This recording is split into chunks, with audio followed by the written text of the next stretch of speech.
Yo, what is up guys? Delboy here, aka Blue Collar Sports TV. Hopefully you guys are doing well. If you're new here, smash that like, hit subscribe, all of that good stuff.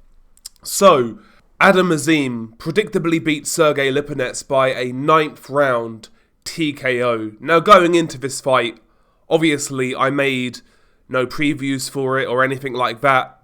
Didn't really mention it on my channel because I didn't really feel the need to be honest with you. Sergey Lipinets back in his day was a tough kind of contender. He was actually a former champion, a weak champion at that, but, you know, he was this tough guy who would apply pressure, a little bit awkward coming forwards, could fight out of a crouch. But, you know, the type of guy to where he's always going to get shown up at the elite level.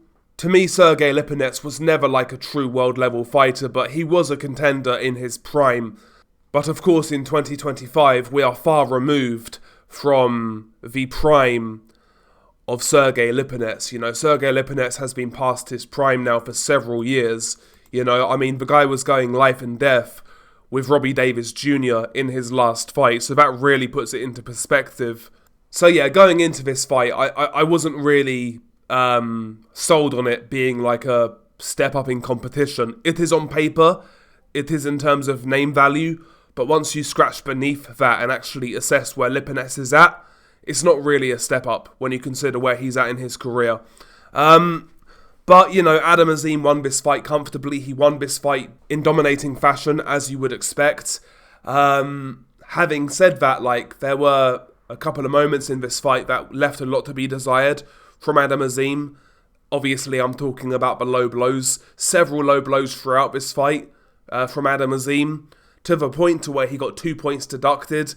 And these weren't like touches below the belt. These were vicious low blows, like bolo punches to the dick and the nutsack, you know. They were hard low blows from Azim. And I don't know whether it's a technique issue. He was saying that in his post-fight interview. Basically, he was saying that the sparring he got before the fight didn't really prepare him for the stature of Sergey Lipinets. But, you know, regardless whether they were deliberate or not, or whether they were accidental, they were sickening low blows. So that was a downside. You know, those low blows were an eyesore because they were so apparent. But aside from that, I mean, you know, Lipinets didn't really have too much success in this fight. Early rounds, he tried to plug forwards, he tried to fight out of a crouch, tried to jab his way in and look for his overhand right, but Azim was able to circle out, pop his jab, fire the straights down the middle, and in particular landing the left hook as Sergey Lipinets was jumping in, because Lipinets was lunging in quite a lot as this fight played out, because, you know, he just couldn't get the distance on Azim. Azim was always keeping him at arm's length, whereas, you know, Lipinets is a short, stubby guy. He couldn't get close to Azim, and that resulted in him kind of jumping in at times, and Azim would catch him coming in with a counter left hook, check left hook, whatever you want to call it. And that shot was money for Azim as this fight played out. In fact, he dropped Sergey Lipinets with a left hook backing up in round 4. You know, Azim was backing up. Lipinets actually landed a left hook before, but Lipinets jumped in again, and he walked right onto a left hook as Azim was backing up. Flash knockdown. Lipinets gets up, tries to resume, which he does, but he gets caught again with big shots, in particular a right hand, and he was actually hurt more after the knockdown than when he got dropped in round 4. But regardless, he got through round 4 and saw his way through that round. But after that, man, he was on a hiding to nothing, to be honest with you. Azim got a point deducted, I think, in round 5 for low blows. But Azim was dominating the round.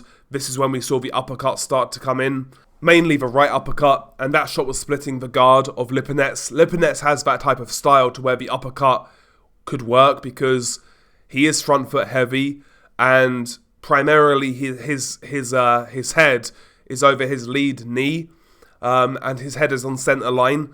So the uppercut's always going to be there for fighters, and Azim realised that after 4 or 5 rounds, and after 4 or 5 rounds, Adam Azim was just spamming that uppercut, sometimes doubling it, sometimes trebling the uppercut, in fact. He was also able to hook around the guard of Lipinets and fire a straight right hand through the middle. Lipinets' guard was becoming a lot less effective as this fight played out. Shots were starting to split the guard, and Adam Azim was beginning to have a field day. It felt like whatever shot he threw in angle would land.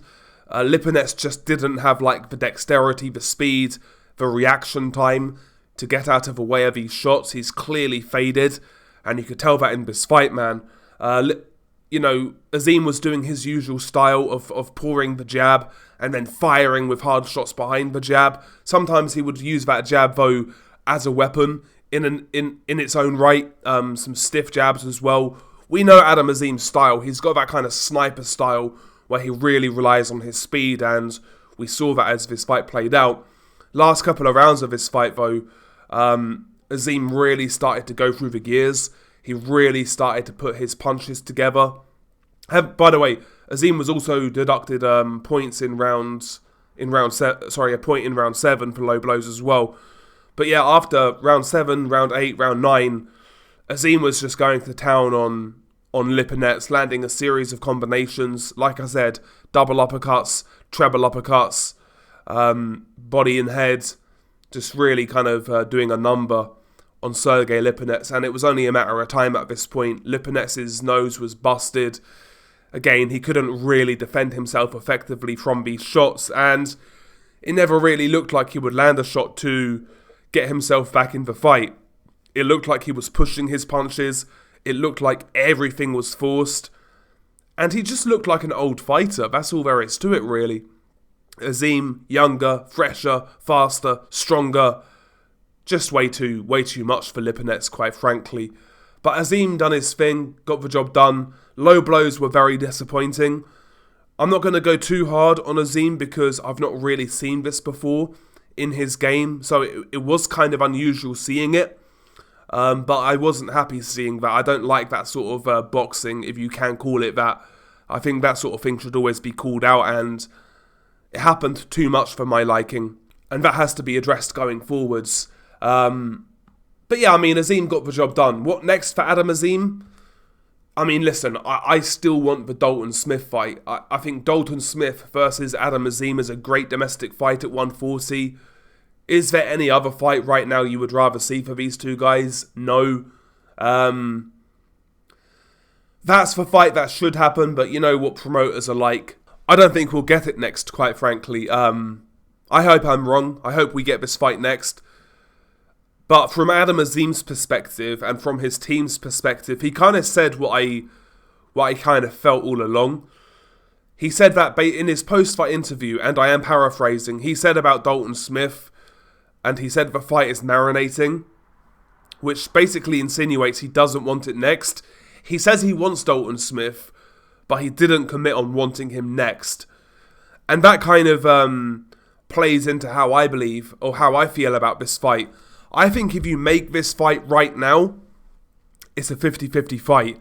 However, I see Adam Azim as a fighter who's got a higher ceiling. And I think his team feel that as well. Hence why they're waiting. But yeah, I mean, share your thoughts below. Being a guy, Del Boy. Peace.